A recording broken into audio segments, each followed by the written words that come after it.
Différence entre médiation et conciliation. Nous allons poursuivre l'analyse de l'impact du décret du 18 juillet 2025 sur la médiation en justice et celle conventionnelle organisée au dehors d'une instance judiciaire. Nous allons examiner la différence ou non entre la médiation et la conciliation. Je suis Sandra Galisso, médiatrice assermentée cour d'appel, ancienne avocate, experte de justice et praticienne de la médiation depuis plus de 10 ans, notamment médiation travail. Tout d'abord, précisons le domaine d'application du livre 5 du Code de procédure civile.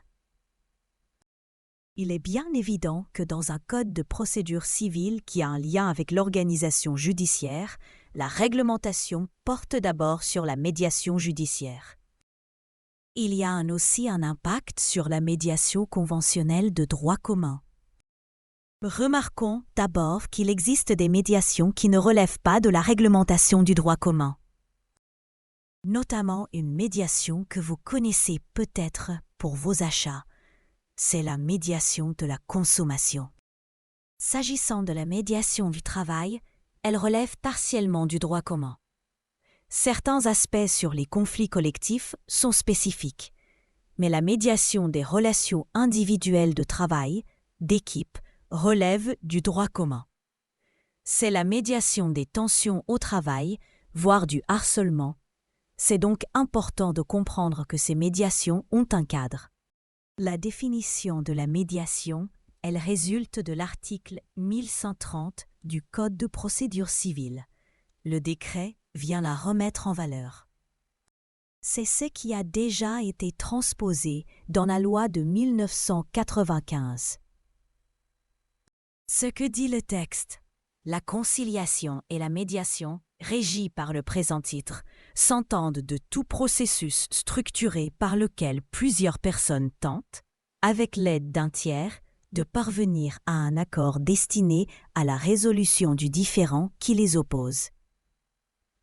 On a donc repris dans le décret la définition qui existe dans la loi.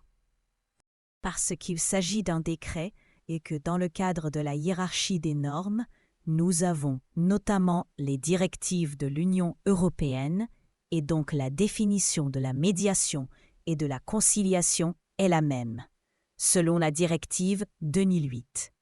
Juridiquement, il n'y a donc aucune différence entre la conciliation et la médiation. Ce qui les distingue, articles 1532 et 1532, le conciliateur est un bénévole. Il est obligatoirement bénévole. C'est dans le décret du 20 mars 1978 qui régit son statut et dans l'article 1530-1. En revanche, le médiateur, lui, c'est un tiers rémunéré. L'article 532, il y a écrit tiers en principe rémunéré, car il existe une catégorie très marginale de médiateurs qui sont totalement gratuits. Défenseur des droits avec l'administration, médiateur des entreprises. Il y en a qui sont partiellement gratuits.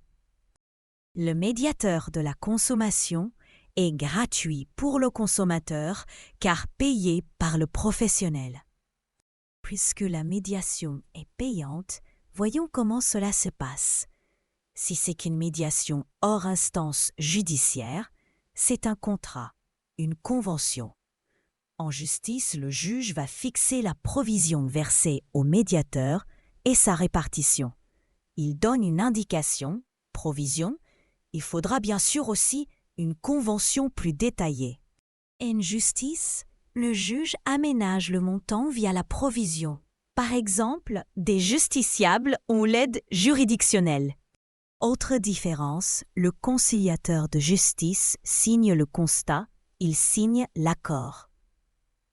Il peut rédiger et signer l'accord. Le médiateur, lui, ne signe pas l'accord. Il est en soutien de son élaboration. S'il y a besoin que le médiateur atteste de l'existence de l'accord, Par exemple, pour homologation en justice, il atteste juste que l'accord est bien issu de la médiation. Donc ça, c'est une autre différence juridique.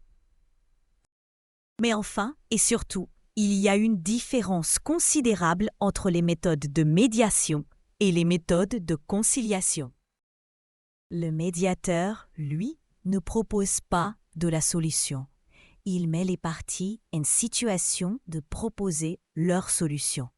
Surtout, il va amener les parties à réfléchir sur ce que signifie le conflit. C'est parfois la manifestation d'une difficulté autre que de mieux garer son véhicule. Le conciliateur propose en fonction de ce qui est demandé par les uns et les autres. Donc, on pourrait se garer ainsi ou ainsi. Cette différence d'approche, de méthode, n'a rien à faire dans un code, mais il faut comprendre que ce n'est pas la même prestation.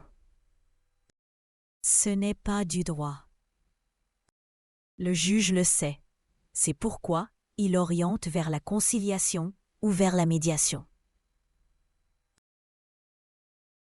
Alors, la différence, pour résumer brièvement, le conciliateur a une formation distincte, il a son rôle de conciliateur, il n'a pas la même façon de traiter. Pour conclure, une dernière précision sur la conciliation. Le juge, quand il est conciliateur, propose aussi, mais c'est dans sa mission. Il n'est pas dans le cadre des textes du conciliateur. Cette précision est importante. Nous sommes au terme de cette séquence podcast. D'autres podcasts peuvent vous intéresser également. À bientôt!